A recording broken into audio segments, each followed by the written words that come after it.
Sean Great stalked northern Ohio between 2006 and 2016, slaughtering women after assaulting them.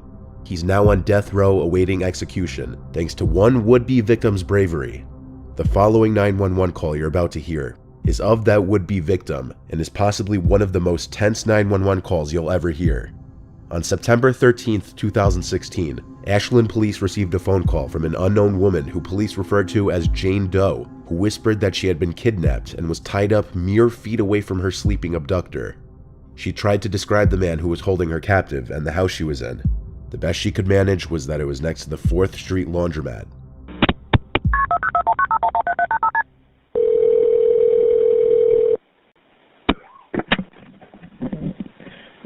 What is the address to your emergency? By the 4th Street laundromat. What is it? 4th Street laundromat. What's the problem? I've been abducted. Who abducted you? Sean Green. You said John Green? Sean Great. Where's he at now? Asleep. Where's he sleeping at? In the bedroom. In what bedroom? There's 2 houses right by the laundry street. And it's in one of those houses. What color's the house? Yellow. Please hurry. Is it an apartment? No, it's a house. Okay, does he own the house? No, he broke into it. Does anybody actually live there? I think they've been abandoned. Does he have a weapon? He's got a taser. Are you injured? A little. Where did he take you from? My apartment. I was walking with him. You were walking with him? Mm-hmm. Where were you walking to? His place. I've known him for like a month and a half. Is there any way you can get out of the building? I don't know without waking him, and I'm scared. Is there a bathroom in the house? Well, his bedroom is closed, and he made it so it would make noise. But if you told him you had to go to the bathroom, he would do something to you? Yeah, because he had me tied up. So are you tied up now? Well, yeah, but I kind of freed myself. Is he in the same room with you? Yes. Are you bleeding from anywhere? Not anymore. Oh, shit. I woke him up. I just set the phone down.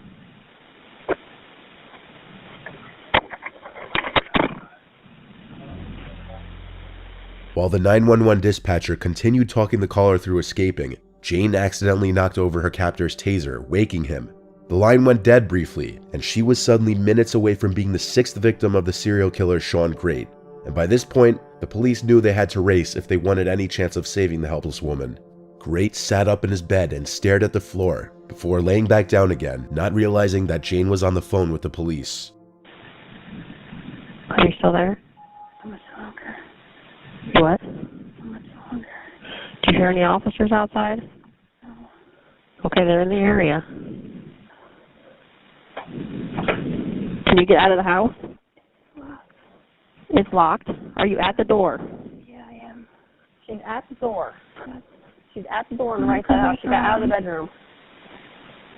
Is there a window there? Yeah, I'm looking out and they tell me to come back. She said... Hurry. She said to hurry up and come back. Yeah, they can see me if they come locked. to it. The door is locked. Come on out. Hurry up. Get out here. Where is he? Bedroom sleeping. Still sleeping? Yeah. Okay, they have her. He's not unarmed. Unarmed? Yeah.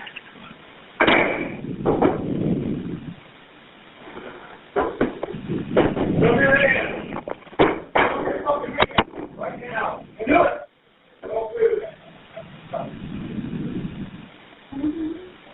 Well, if you can't be in there, here, cover yourself up. Tell me what happened. Their rescue of the woman and arrest of Great was heard on the call. Thankfully, the woman survived this ordeal, though likely not without having some lasting scarring effects on her. As a teenager growing up in Marion, Ohio, Sean Great was well liked, particularly by girls. He had a charm about him that would mask his inner rage, at least for a while. When he was 18, he was arrested for grabbing his then-girlfriend by the throat. A few years later, he was arrested for breaking into his 17-year-old girlfriend's home and choking her, and only 8 months later, he broke into the same girl's house again, this time slipping underneath her couch and hiding until he saw an opportunity to strike. This time he had a butcher knife in hand. But Great's charm and artificial friendliness allowed him to go on and have 3 children with 3 different women, but his inner anger would never lay dormant for long. His ex-wife, Amber Nicole Bowman, claims that Sean at one point said, "If I can't see my daughter, no one will." By his mid to late 20s, Great's behavior became more erratic. He would begin dating Christina Hildreth. The pair were happy and content in the beginning, but Great couldn't hide his true colors for long. Not only did he become violent, controlling, and jealous, he would also show signs of being cold and indifferent towards his confused girlfriend, and would eventually end up physically abusing her. So was he violent with you? Yes. In what way? He broke my hand, blacked my eye, strangled me, tied me up. But his hostility would soon extend beyond just romantic partners, and even to friends, when he asked his friend for a loan, which was declined, and in response, he sent his friend a disturbing text saying, "Meet the other me."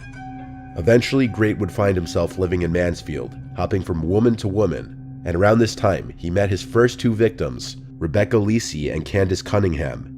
Rebecca was a sex worker, and her body was found in March 2015. Her death was ruled an overdose originally, but Great later pleaded guilty to her murder. Candace Cunningham lived with Great in Mansfield before her disappearance in 2015. Police couldn't find her until the day of Great's arrest, when he led police to her body, which was lying behind a burned-down house in Richland County on the day of his arrest.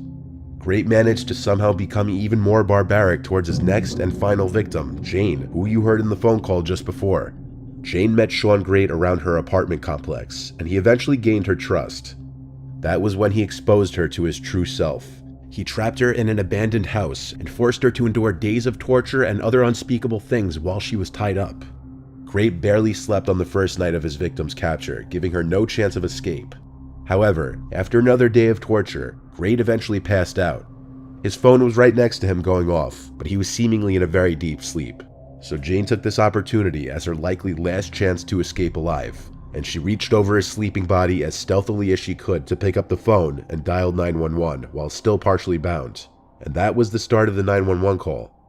When police arrived at the property, they were met with more bodies than they'd expected. Great had been mercilessly killing the women who were unfortunate enough to trust him, and some of them were decomposing in the house he was squatting in. The 911 operator received a lot of hate and ridicule over her loud voice and constant seemingly unnecessary questions during the call, as many people believe she could have very easily led to Great being awoken, either by the sound of her voice or because of all the questions she was making Jane answer. Thankfully, things went the way they did, and this 911 call was a very fortunate story, as it got a monster off the streets who no doubt wouldn't have stopped doing what he was doing. The call you're about to hear was made by millionaire James Bob Ward, reporting that he had just shot his wife. His tone throughout the call is very monotone, calm, and nonchalant considering the matter for which he's making the call. The real estate mogul claims he walked into his and his wife's room to turn in for the night, and was shocked to find his allegedly depressed and intoxicated 51-year-old wife, Diane, holding his Magnum handgun. Bob says the weapon accidentally discharged while he was struggling to get it away from her before she could kill herself or him, or the both of them. This was the call. Yeah, what's the emergency? I just shot my wife. You just what? I just shot my wife. Where's your wife? She's right here on the floor. Please send somebody at 5277 Iowa Country Club Drive. Okay, what's going on there? I just shot my wife. You just shot your wife? I shot my wife, yes, please send somebody over. Stay on my woman. Let me add the fire department. Don't hang up. I will.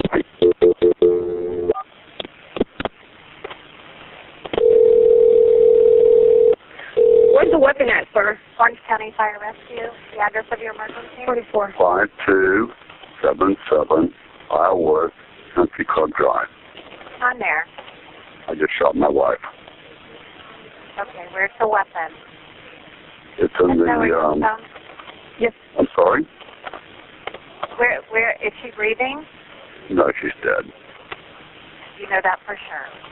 I think so, yes. Okay, sir, where is the weapon? It's in the nightstand next to the bed in the master bedroom. And I'll be glad to meet the officer at the front door. Where is your wife, sir? She's on the floor in the master bedroom. How old is she? Born in 1954. Okay, you're sure she's not breathing, or? She's dead. She's done. I'm sorry. Sir, did you purposely do this? No, Or was it an accident? it was an accident. How long ago did this happen, sir? Probably 5 minutes ago. I'm on the front steps. You're out on the front There. steps? Yeah, I'm on the front steps. Okay. And leaving the front gate from the front steps, we'll go upstairs and we'll find Diane. Yeah, they're there, but they're passing. You told me to back up. Did you see the deputy? Yeah, I see lights, but they're somewhere back up. Ask them back up. Hey, guys, over here. Over here. Guys, over here. Here, you're on the phone. I'll meet you on the front stop. No, I got him on the phone. We're good. We can hang up. We're with him. Okay. Bob was charged with second-degree murder of Diane. He has always claimed the gun went off when he was trying to get it away from Diane, but prosecutors believe the two were arguing over financial problems, and that's why Bob shot her. Now it was up to a jury to decide, but to this day the question is, was Diane Ward's death really just a tragic accident, or did her husband Bob murder her in cold blood? Well, not too long ago, a significant discovery of a letter from the grave may finally answer the question that's confounded the justice system and haunted the Ward family since the day Diane died. Bob and Diane had it all, a happy 26-year-old marriage, 2 daughters, and enough money to own numerous luxurious estates in several states. Daughters Sarah and Mallory say they and their parents were a loving, tight-knit family. But eventually, Bob's real estate empire collapsed under the weight of the Great Recession, and even though Bob was facing bankruptcy, his daughters claimed he remained optimistic, but not Diane, who grew increasingly low-spirited over the prospect of losing the family fortune. Sarah said her mother vainly tried to ease her depression with booze and prescription drugs, and that she would turn into a different person far from the loving mom she knew, and completely out of control even in public. She said her mother was also directing all her anger and resentment at her father, after having to cut back on some of the luxuries the family grew used to, and Sarah says her father was like her mother's punching bag. Bob's defense attorneys painted Diane as a suicidal and unstable person, and in 2018, his defense attorneys produced new evidence. A suicide note written by Diane was found in the couple's Atlanta home. It was reportedly found by an estate sales professional in the closet in the master bedroom. She stated that she was on a ladder in a small closet in the bedroom when she noticed a pink notebook next to some hair rollers. She opened the notebook and found a note and some cards with Diane Ward printed on them. The alleged suicide note read, "Dear Mallory and Sarah, please know how much I love you. I don't know how it happened for me to end up like this. I want you to have wonderful lives and know that I will always be watching out for both of you. Take care of Daddy. I love you more than you will ever know. Take care of the dogs, they will need you." Defense attorneys claim that a former FBI handwriting expert could testify that he thinks the handwriting is indeed that of Diane Ward. So this all begs the question, is what Bob says true? Was his shooting of his wife an accident? But if this were the case, Bob's calm and seemingly unaffected tone over the phone with 911, and even during his police interrogation, wouldn't make much sense. Then you're doing it rather Any than... reading glasses anybody has? Sure. Thank you so much. Thank you. I have my pair. Thank you. I may I have have... a folding pair, but I think they took them. Thank you. Oh. Well, like I said, I'm Detective Frost. I didn't get your name, your first name. I go by Bob. Okay. But it's James Robert. It would be a safe assumption that anyone who just accidentally murdered their wife would show any kind of remorse or regret, but Bob was calm and seemingly unaffected throughout. He's still in prison today. This last one has been circulating the internet for decades, and you've likely heard it before. In fact, I've included it in a video I privated many years ago. I'm sure some of you remember. But new information has arisen on this call recently. This is Ruth Price at 3877. What's the problem, ma'am? Oh, well, there's some guy been checking the place out. How?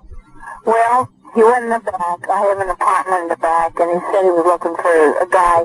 And he comes to my door, and Yeah? and said he's looking for an apartment. So I live alone, and I'm an old lady. Mm-hmm. Where is he now, ma'am? I don't have no idea.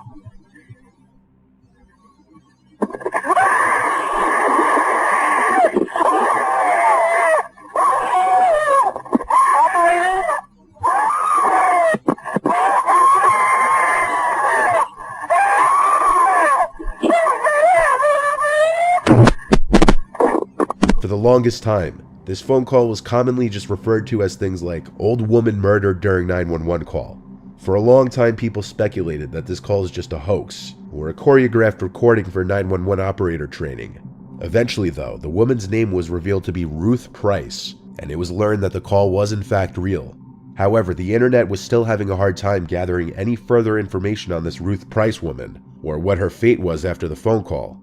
The unfortunate assumption that she was murdered shortly after this call was always the go-to assumption. At the beginning of the call, Ruth begins to give her address as 3877, but is cut off by the 911 operator. During this 911 call, Ruth presents herself as an elderly woman who's concerned about a man who knocks on her door saying he's looking for an apartment. Ruth pauses after giving this information. Then you hear a blood-curdling scream, and Ruth says something about not being able to breathe. Recently, though, information as to who this Ruth Price woman was finally surfaced. Ruth Mildred Starr was born in Pueblo, Colorado on December 7, 1913. Ruth went to Central High School in Pueblo, Colorado, and this was her yearbook photo. Ruth's obituary was recently found, which shows that she died in 1994 in the San Diego Union-Tribune. Ruth was also mentioned in a newspaper section called Assaults on November 3, 1980 in the San Diego Evening Tribune.